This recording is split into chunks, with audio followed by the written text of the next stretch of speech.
Tu n'es pas en retard à cause des autres. Tu n'es pas bloqué à cause du système. Tu n'es pas faible à cause de ton passé.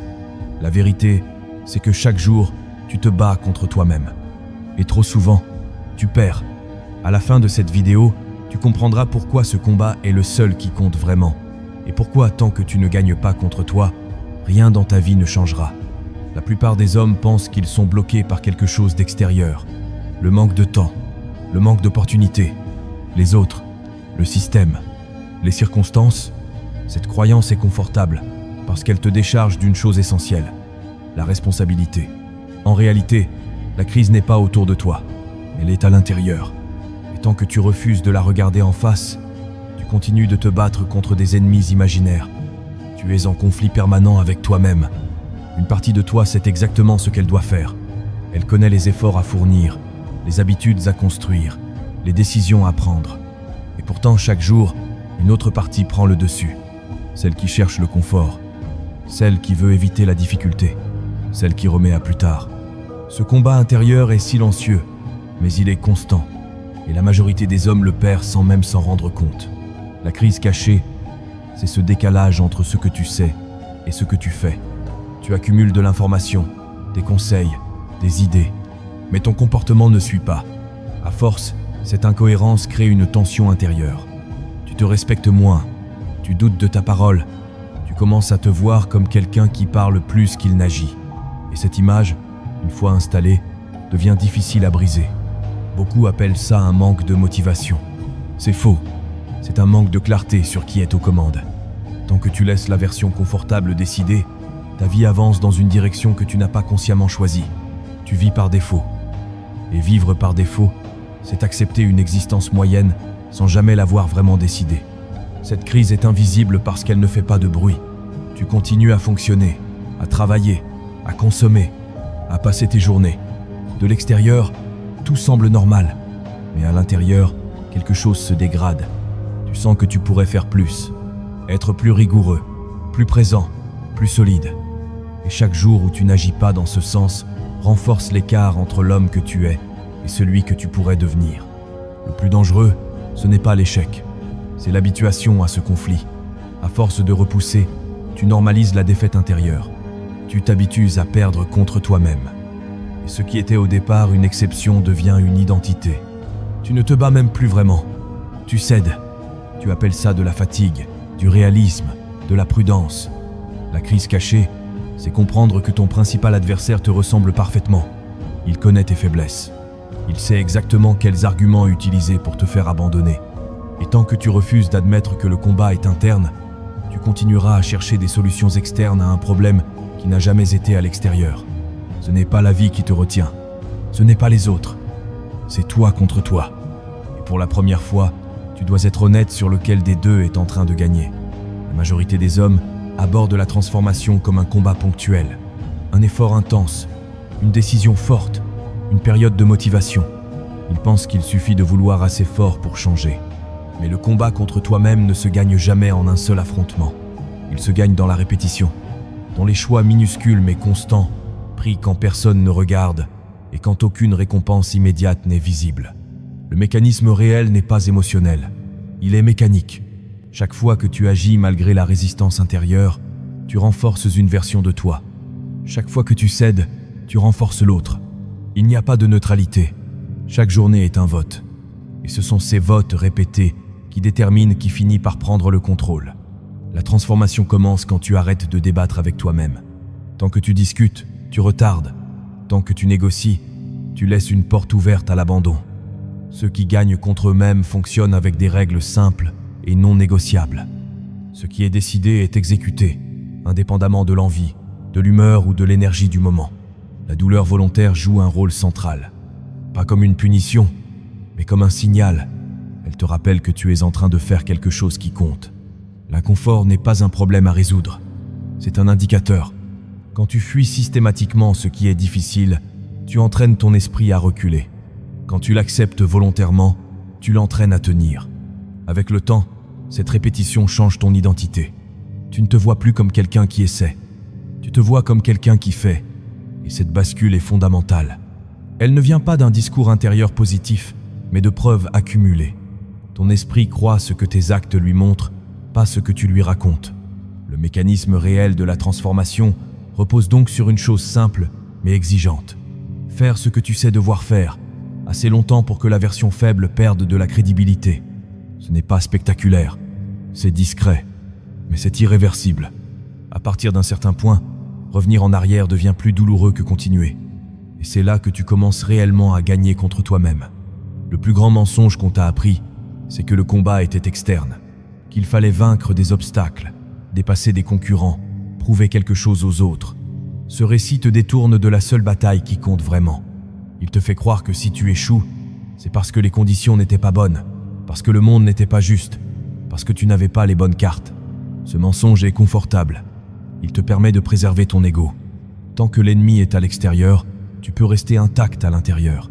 Tu peux continuer à te voir comme quelqu'un de capable, de potentiel, simplement malchanceux. Mais cette vision te condamne à répéter les mêmes schémas, parce qu'elle t'empêche de corriger ce qui te sabote réellement. On t'a aussi appris à écouter ton ressenti, comme s'il était un guide fiable, à agir quand tu te sens prêt, motivé, aligné. En réalité, ton ressenti est souvent l'expression de ta partie la plus faible, celle qui veut éviter l'effort, l'incertitude, l'inconfort. Si tu la suis, tu avances rarement, tu tournes en rond. Un autre mensonge profond, c'est de croire que le temps arrangera les choses, que la maturité, l'expérience ou l'âge finiront par t'apporter la discipline. Le temps ne fait rien tout seul, il amplifie ce que tu fais déjà. Si tu évites aujourd'hui, tu éviteras mieux demain. Si tu repousses maintenant, tu repousseras plus longtemps plus tard. Ce mensonge t'a aussi appris à être indulgent avec tes incohérences, à te dire que ce n'est pas grave, que tout le monde fait pareil. Mais chaque incohérence non corrigée devient une fissure dans ton identité. Et à force, tu construis une version de toi qui n'est jamais vraiment fiable, même à tes propres yeux. Le plus grand mensonge, au fond, c'est de croire que tu peux gagner contre toi-même sans te confronter honnêtement à ce que tu fais quand c'est difficile. Tant que tu continues à te raconter des histoires, le combat est déjà perdu. La vérité est inconfortable, mais elle est la seule arme qui fonctionne dans cette guerre intérieure. Le déclic n'est pas un moment spectaculaire. Il ne vient pas avec de l'énergie ou de l'enthousiasme. Il arrive quand tu es fatigué de toi-même, quand tu réalises que tu connais déjà toutes les excuses que tu t'apprêtes à utiliser et qu'elles ne fonctionnent plus. Ce moment est inconfortable parce qu'il enlève toute ambiguïté. Tu vois clairement que si rien ne change, c'est parce que tu ne changes rien. À cet instant précis, tu comprends que personne ne t'a jamais réellement bloqué. Tu as été freiné, oui. Tu as été distrait, oui. Mais au final, chaque décision importante que tu n'as pas prise était une décision en soi. Et cette prise de conscience est violente parce qu'elle détruit le dernier refuge, l'illusion que ce n'était pas entièrement de ta faute. Le déclic brutal, c'est quand tu acceptes que tout ce que tu veux construire passe par toi, par ta capacité à agir sans garantie, par ta capacité à avancer sans validation. Tu arrêtes d'attendre que l'envie arrive. Tu arrêtes de chercher un signe. Tu comprends que continuer comme avant est plus douloureux que l'effort nécessaire pour changer. Ce moment ne te rend pas euphorique, il te rend sérieux. Tu ne promets plus, tu ne parles plus, tu observes. Tu coupes ce qui t'affaiblit, tu renforces ce qui te fait tenir. Tu passes d'un état passif à un état actif. Et même si tu doutes encore, tu n'es plus immobile. Le déclic brutal ne te donne pas la victoire. Il te donne quelque chose de plus important, la responsabilité totale. Et à partir de là, perdre contre toi-même devient un choix conscient, plus une habitude inconsciente. Les gagnants ne gagnent pas parce qu'ils se sentent forts. Ils gagnent parce qu'ils ont structuré leur esprit pour ne pas dépendre de ce qu'ils ressentent. Leur mental repose sur des règles simples, répétées tous les jours, sans négociation. Ils ne cherchent pas à se convaincre, ils exécutent. Ce système mental élimine le débat intérieur. Il n'y a pas de discussion entre l'envie et le devoir. Le devoir décide. L'émotion suit plus tard, ou pas du tout. Cette approche paraît dure, mais elle libère. Moins de décisions, moins de friction mentale, plus d'action. Ils acceptent la solitude comme un passage obligé. Pas parce qu'ils méprisent les autres, mais parce qu'ils savent que certaines transformations ne se font pas en groupe. Ils réduisent le bruit, ils protègent leur attention. Ils comprennent que chaque influence inutile est un affaiblissement potentiel. Le système mental des gagnants repose aussi sur la répétition sans reconnaissance. Faire le travail sans applaudissements. Continuer quand personne ne regarde. Accepter que la progression soit lente et parfois invisible. Là où la majorité abandonne faute de résultats rapides, eux persistent parce que leur identité ne dépend pas du résultat immédiat. Avec le temps, ce mental crée une stabilité rare. Peu importe les circonstances, ils avancent. Pas parce que c'est facile, mais parce qu'ils ont gagné suffisamment de foi contre eux-mêmes pour savoir qu'ils peuvent recommencer demain. Les erreurs qui te font perdre le combat contre toi-même ne sont pas spectaculaires. Elles sont répétitives, silencieuses, acceptées. Ce sont des comportements que tu répètes si souvent que tu finis par ne plus les voir comme des choix, mais comme des traits de personnalité. Et c'est précisément ce qui les rend dangereuses. La distraction est l'une des plus destructrices. Elle fragmente ton attention jusqu'à ce que rester concentré devienne douloureux. Tu passes d'une stimulation à l'autre, incapable de rester longtemps face à une tâche exigeante. Peu à peu, ton esprit associe l'effort au malaise et l'évitement au soulagement. Tu ne manques pas de discipline. Tu l'as désentraîné. Le confort est une autre erreur mortelle. Chercher systématiquement ce qui est facile t'affaiblit plus sûrement que l'échec. Chaque fois que tu choisis le soulagement immédiat, tu renforces la version de toi qui fuit. Et à force de fuir, tu perds toute tolérance à l'inconfort. Ce qui était supportable devient insupportable. Tu réduis ton champ d'action sans t'en rendre compte. L'ego joue aussi un rôle central. Cet ego qui refuse d'être mauvais au début, qui évite les situations où tu pourrais échouer, qui préfère rester immobile plutôt que maladroit. Il te protège à court terme, mais il te bloque à long terme. Tant que ton image compte plus que ta progression, tu restes coincé. Il y a enfin l'habitude de se raconter des histoires, de justifier, d'expliquer, de rationaliser.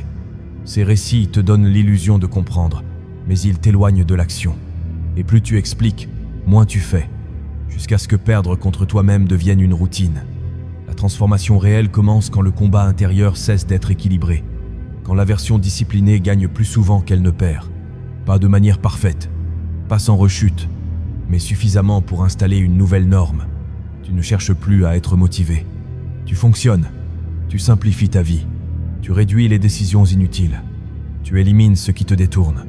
Tu fais de l'action la règle et de l'inaction l'exception. Et cette structure crée une stabilité intérieure que rien d'extérieur ne peut facilement ébranler. Tu n'es plus constamment en conflit. Tu avances. Progressivement, tu te respectes davantage. Pas parce que tout va bien, mais parce que tu fais ce que tu as décidé de faire. Ce respect de soi devient un socle. Tu n'as plus besoin de te prouver quoi que ce soit. Tu construis, jour après jour. La transformation réelle, ce n'est pas devenir quelqu'un d'autre. C'est arrêter de saboter celui que tu es capable de devenir. Et à partir d'un certain point, cette version devient dominante. L'ancienne ne disparaît pas totalement.